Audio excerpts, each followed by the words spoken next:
बिस्मिल्लाहिर्रहमानिर्रहीम अस्सलामु अलैकुम वरहमतुल्लाहि वबरकातुहू। प्रोग्राम आज की खबर के साथ मैं हूं रज़ा वैसी और आप देख रहे हैं यूट्यूब चैनल। आज मैं जिस मौजू पर बात करने वाला हूं वो है FATF का मसला, फाटफ का मसला। फैटफ और फाटफ इसकी दो प्रोनाउंसिएशन हैं। इसका बेसिकली मसला क्या है, ये फाटफ कहते किसे हैं, इसकी दो लिस्टें ग्रीन लिस्ट और ब्लैक लिस्ट से क्या मुराद है, इसकी रुकनीत में कितने ममालिक शामिल हैं, कौन कौन से मुल्क शामिल हैं, और पाकिस्तान का FATF के साथ मसला क्या है, और जो फिल वक्त की जो ग्रीन लिस्ट, ग्रे लिस्ट या ब्लैक लिस्ट की जो सूरत हाल है, उसका ग्रे लिस्ट के अंदर पाकिस्तान के रहने का क्रेडिट किसको जाता है, इस पर बहस करता हूँ अपने प्रोग्राम को आगे लेके जाते हुए। तब तक अगर आपने मेरा चैनल सब्सक्राइब नहीं किया अभी तक तो उसे सब्सक्राइब भी कर ले ताकि प्रोग्राम आज की खबर के साथ आप अटैच रह सके।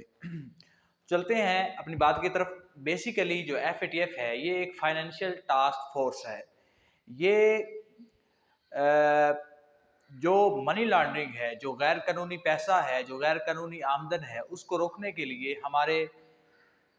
पूरी दुनिया के अंदर जो ग्रुप 7 के अमीर तरीन ममालिक हैं उन्होंने मिलकर ये एक तंजीम बनाई थी। ये एक, आप इसे एक एजेंसी कह सकते हैं, एक माली ताउन की तंजीम इसे कह सकते हैं, फाइनेंशियल टास्क फोर्स, के जिस मुल्क के अंदर गैर कानूनी या गैर आइनी तरीके से पैसा आ रहा है, मनी लॉन्ड्रिंग का, तो उसकी रोकथाम के लिए ये बेसिकली बनाई गई थी। लेकिन जब ये इसकी तश्कील हुई 1991-1992, उसके बाद जब ये 9/11 वाला मसला हुआ अमेरिका का, जब वो दहशतगर्दी वाला एक केस है बड़ा मशहूर और मारूफ, कि जब हमले हुए अमेरिका के अंदर, तो उसके बाद दहशतगर्दी वाला जो मसला था उसको भी FATF ने अपने अंडर ले लिया।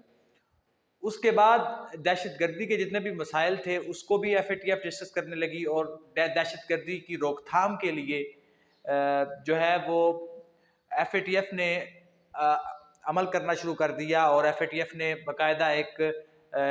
निज़ाम लेके आने की कोशिश की कि हम जिस तरह मनी लॉन्ड्रिंग को कंट्रोल कर रहे हैं और गैर कानूनी जो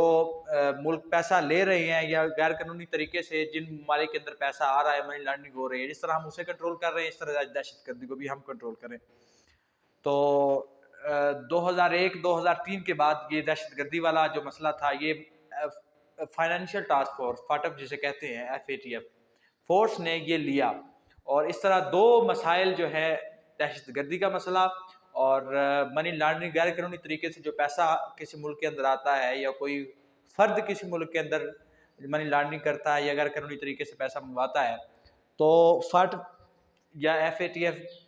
अभी तक की जो सूरत हाल है उसके मुताबिक ये दो मसले जो है वो कवर कर रहा है। ये तंजीम साजी उसकी जो है वो इन दो मसाइल को लेकर चल रही है। अब इसके अंदर ग्रीन लिस्ट, ग्रे लिस्ट और ब्लैक लिस्ट, असल में इसे ग्रीन और ग्रे दोनों कहते हैं, और ब्लैक लिस्ट, ये दो लिस्टें हैं। इनसे मुराद क्या है? पहले जब ये FATF तंजीम बनी, ग्रुप 7 जो फाइनेंशियल, जो जिन ममालिक की सूरत हाल काफ़ी मजबूत है, उन्होंने ये जो तंजीम बनाई उसके तहत जो पहले ममालिक थे वो उनकी तादाद 18 के लगभग थी, फिर ये इसकी तादाद 26 तक आई, फिर 31 तक गई, और अब 2018 में इसकी तादाद जो है वो 30 तक 31 तक रही, और अब इसकी रुकनीत में जितने ममालिक शामिल हैं ग्रुप 7 के फाइनेंशियल टास्क फोर्स के अंदर, FATF के अंदर, उसकी तादाद जो इस वक्त है वो 39 है। उसके अंदर पाकिस्तान भी शामिल है। अब पाकिस्तान को पहले रखा गया था ग्रे लिस्ट के अंदर, लेकिन 2018 के अंदर जो गवर्नमेंट थी मोहतरम नवाज शरीफ साहब की, उसके बाद जो है वो कुछ हमारी मईशत का मसला, और फिर हमारी मनी लॉन्ड्रिंग के जो केसेस थे, और वो जिस तरह बढ़े और जिस तरह उनके अंदर डेवलपमेंट हुई, और जिस तरह मुल्क की मईशत को दाव पर लेके जाना चाह रहे थे, और जिस तरह मनी लॉन्ड्रिंग पूरे उरूज पर थी, तो उस सूरत हाल के अंदर FATF फाइनेंशियल टास्क फोर्स ने पाकिस्तान की जो मौजूदा सूरत हाल थी, और जो दहशतगर्दी वाला मसला और ये सारे जो हमले हुए, पिशावर वाला मसला हो गया या इस तरह, तो उन तमाम मसाइल के बाद जो फाइनेंशियल टास्क फोर्स है उसने पाकिस्तान को ग्रे लिस्ट से ब्लैक लिस्ट के अंदर डालने की जो है वो इंतबा की उस और पाकिस्तान को मुतरब्बे किया। अब ग्रे लिस्ट और ब्लैक लिस्ट बेसिकली है क्या चीज़? ग्रे लिस्ट में उन ममालिक को शामिल किया जाता है कि जिन ममालिक के अंदर अगर बेसिकली ब्लैक लिस्ट और ग्रे लिस्ट में ज़्यादा फर्क नहीं है। ब्लैक लिस्ट के अंदर उन लोगों को रखा जाता है या उन ममालिक को रखा जाता है जिनके अंदर जिनकी मईशत भी बिल्कुल तबाह हो चुकी हो और दहशत गर्दी पर वो बिल्कुल भी काबू ना पा रहे हों। 2018 के अंदर जब पाकिस्तान को मुतरब्बे किया फाइनेंशियल टास्क फोर्स ने और कहा कि आपका जो मुल्क है वो दहशत गर्दी के हमलों का मरकज़ बनता चला जा रहा है और आपका जो मुल्क है वो दहशत गर्दों की एक करारगाह बन रहा है, तो आप अपने मुल्क को इस सिचुएशन से निकालने के लिए कोशिश करें। और 3 इकदामात जो है वो फाइनेंशियल टास्क फोर्स ने दिए कि आप इन 3 इकदामात पर अमल करें, तो इसके बाद आप ग्रे लिस्ट में बरकरार रखा जाएगा, क्योंकि पाकिस्तान बेसिकली था ही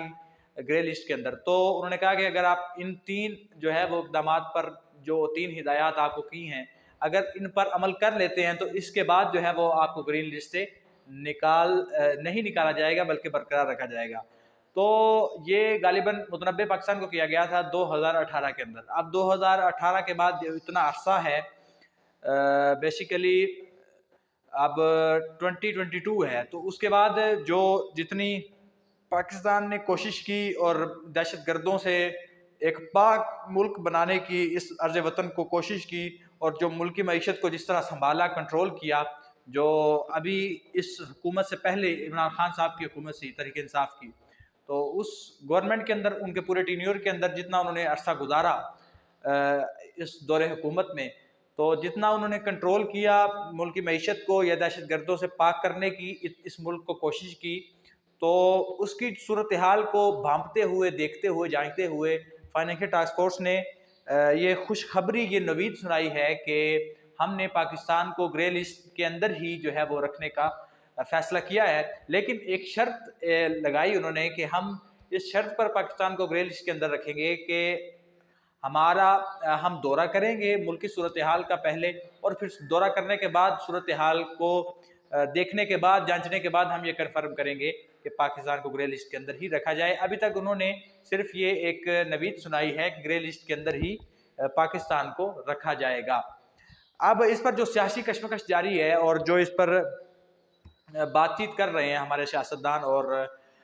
टीवी व्लॉग्स के अंदर, चैनल्स के अंदर मुख्तलिफ ये तबसरे हो रहे हैं कि ये क्रेडिट किसको जाता है और किसको नहीं जाता। बेसिकली देखें तो जब इमरान खान साहब की गवर्नमेंट आई तभी ये जो है वो फाइनेंशियल टास्क फोर्स जो है FATF ने मुतनबे कर दिया था पाकिस्तान को कि पाकिस्तान की ये सूरत हाल बन चुकी है कि इसे ग्रे लिस्ट से निकाला जा सकता है। तो जब जैसे ही ये धमकी मिली और जैसे मुतनबे किया गया, तो उसके बाद इमरान खान साहब का ज़ाहिर सी बात है दौरे हुकूमत था और उसी के अंदर FATF ने ये मुतनबे किया पाकिस्तान को कि आप ग्रे लिस्ट से निकाला जा सकता है। तो जैसे इमरान खान साहब की हुकूमत गई, उसके बाद जो है वो जाते ही तकरीबन थोड़ा अरसा ही अभी हुआ है, ये कल परसों की बात है गालिबन, तो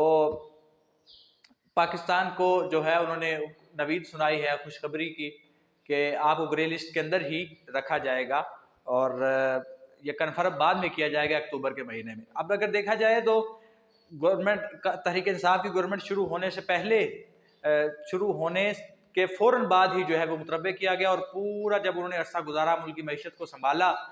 पाकिस्तान को दहशत गर्दों से महफूज बनाया, इक़दामात किए और साबित किया कि पाकिस्तान वाकया ही ग्रे लिस्ट के अंदर ही रहना चाहिए और ये ग्रे लिस्ट FATF की ग्रे लिस्ट के अंदर ही रहने का हकदार है। उसके बाद जो है जैसे इमरान खान साहब की गवर्नमेंट जाती है तो ये जो है वो आ जाता है नोटिस के अभी ग्रे लिस्ट के अंदर ही पाकिस्तान को रखा जाएगा। तो अगर देखा जाए इंसाफ की नज़र से, अगर इस फैसले को कि क्रेडिट किसको जाता है, तो वो जाता है तहरीक इंसाफ की गवर्नमेंट को। वो इस तरह कि जब डराया गया, मुतरबे किया गया, तो तब ही तहरीक इंसाफ की गवर्नमेंट ने ये मेहनत की, इसीलिए उनको क्रेडिट जाता है कि जितनी उन्होंने मुल्क की मईशत को जितना संभाला या जितनी स्ट्रगल की, उसके बाद ही FATF ने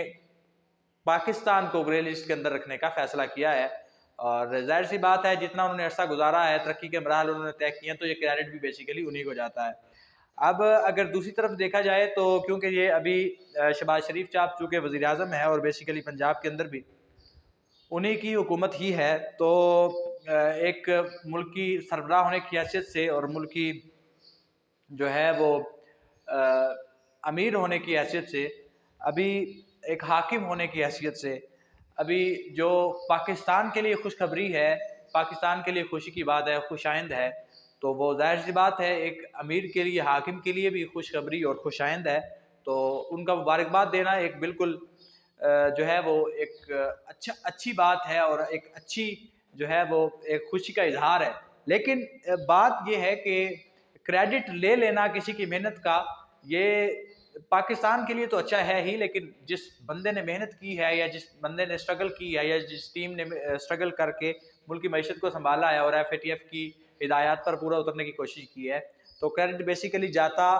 उन्हीं को ही है और मेरा ख्याल है जाना भी उन्हीं को ही चाहिए। और जो एक सियासी पॉइंट ऑफ व्यू से एक ये सवाल उठाया जा रहा है कि इमरान खान साहब की हुकूमत आते ही जो है वो FATF ने पाकिस्तान को जो है वो ब्लैक लिस्ट में लेके जाने की धमकियां देना शुरू कर दी थी, और जैसे ही इमरान खान साहब की हुकूमत जाती है या दूसरी हुकूमत आ जाती है नो कॉन्फिडेंस वोट के ज़रिए, तो आते ही जो है वो FATF जो है वो पाकिस्तान को ग्रे लिस्ट के अंदर ही रखने का फैसला कर देता है और कहता है कि ग्रे लिस्ट के अंदर ही रहने का पाकिस्तान को इम्कान है और दौरे के बाद ये कन्फर्म किया जाएगा। तो ये सियासी सूरत हाल से हवाले से ये एक नुक्ता उठाया जाता है कि जो है वो इसके अंदर कुछ फोर्सेस हैं दुश्मनाने मुल्क, और पाकिस्तान की जो दुश्मन अकवाम है वो ये चाहती हैं कि इमरान खान की हुकूमत ना रहे और फर्जी तौर पर जो है वो एक कहानी सुना दी जाए कि पाकिस्तान ग्रे लिस्ट के अंदर ही रहेगा। और जिस तरह ये मतलब एक तरीके इंसाफ वाले या अभी जो मौजूदा अपोजिशन है पार्लियामेंट के अंदर तो नहीं, लेकिन जो दूसरी तहरीक इंसाफ जिसे हम कह सकते हैं इस वक्त वही अपोजिशन मौजूद है, तो उनके खिलाफ यानी कि FATF ये कर रही है मुल्क की मईशत को FATF खुद जो है वो दाव पर लगाना चाहती है। तो इस तरह मेरा ख्याल है अभी ये इस तरह की बातों पर तबसरा करना या तजिया करना भी एक कबल अज़ वक्त है। अभी तक के व्लॉग के लिए इतना ही। अगली एक इंटरेस्टिंग और अमेजिंग व्लॉग तक अपना बहुत सा ख्याल रखिएगा और अपने इस चैनल का भी। अल्लाह हाफ़िज़।